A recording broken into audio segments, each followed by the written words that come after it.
Rules. Over the last couple of months, there's been an upsurge amongst families to gather around a table and play a board game.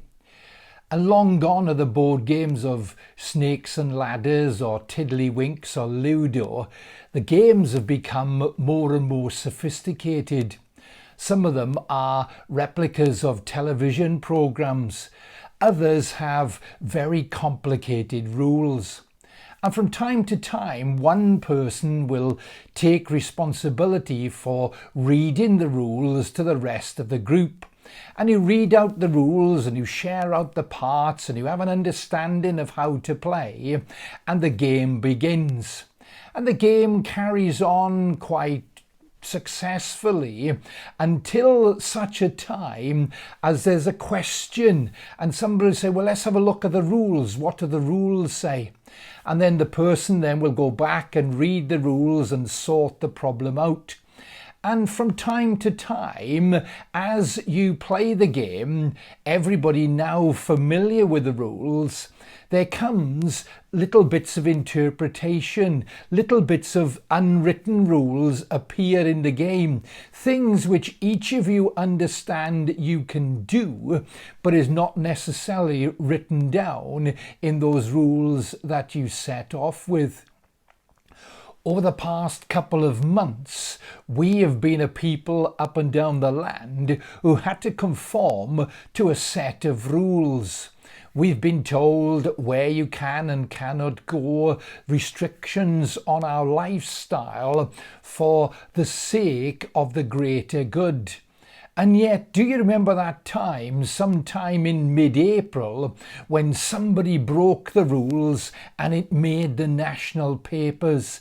There was a right furore. It's one rule for them and one rule for us. He can't get away with it. Wah, wah.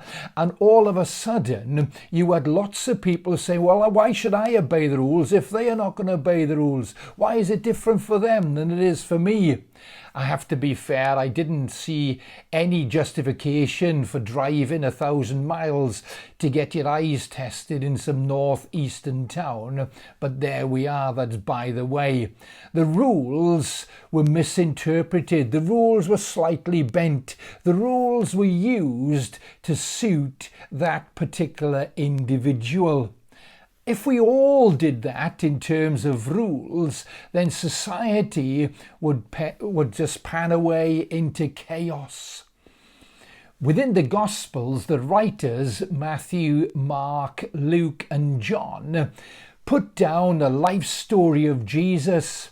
And from time to time, you see Jesus who encounters a group of religious leaders who are called Pharisees. Now, the Pharisees know everything there is to know about rules, regulations, and commandments. They are the people who cross every T and dot every I. They are the people who know from beginning to end the law of God in the Old Testament.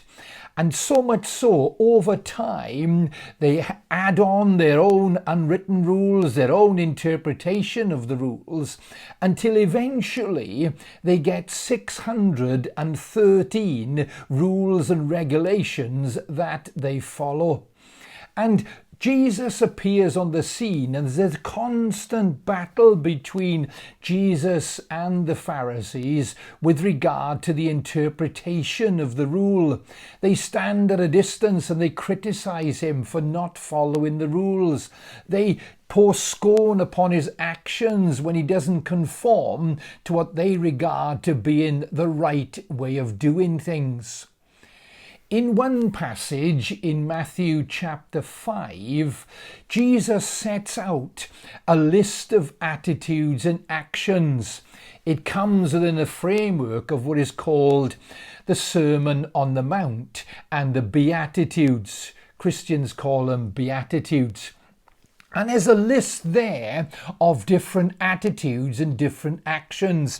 He says, blessed are the poor in spirit, blessed are the meek, blessed are the merciful, the pure in heart, those who are persecuted because of righteousness' sake, those who mourn. And he reads off and we read off and he talks about this list of attitudes and actions.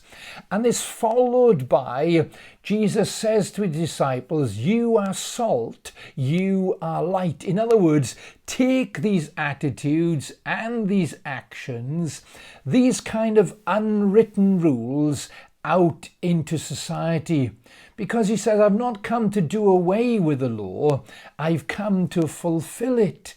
In other words, he wants his followers with their unwritten rule in their head about attitude, about action, about a way to live and a way to behave, a way to act before others, to be their attitude in society.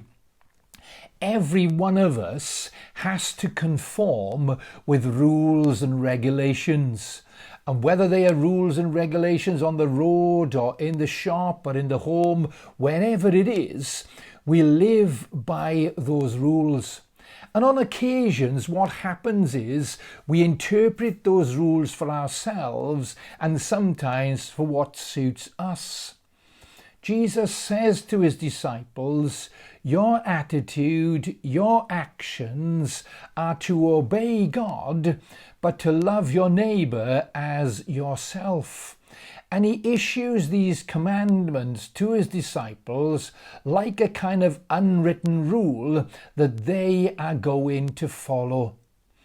I wonder if today you could take out a pen and a piece of paper and make a little note of the rules which you follow each day.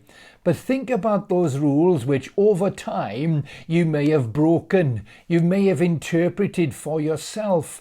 You may have that kind of unwritten rule in your life and the life of your family.